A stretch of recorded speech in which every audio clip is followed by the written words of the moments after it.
عاشقی ای عاشقی چی دردی سخت بوده است. عاشقی ای عاشقی چی دردی سخت بوده است.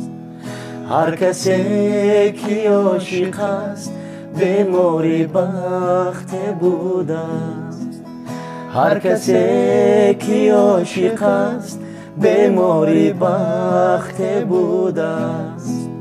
آنچنان با یاد یار گشتم خراب و لاغره.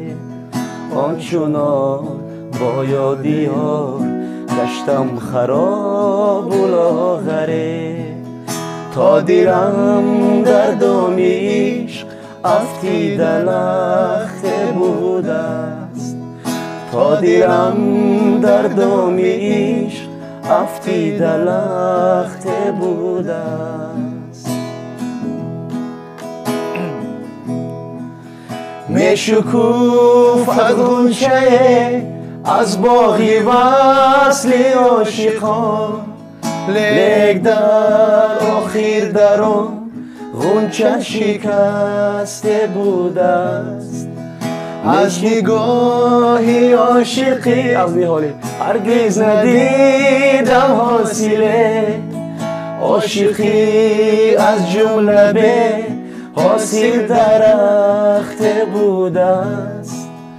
عاشقی ای عاشقی چی دردی سخت بوده است.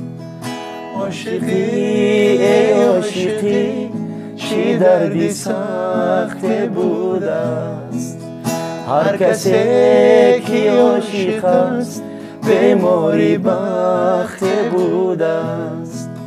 هر کسی که عاشق است بیماری بخت بوده است. آنچنان با یاد یار گشتم خراب و لاغره. آنچنان با یاد یار گشتم خراب و لاغره.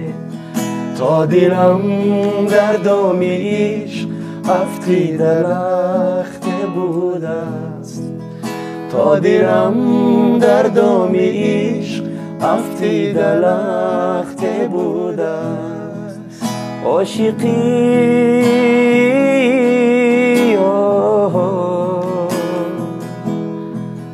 عاشقی دردی سر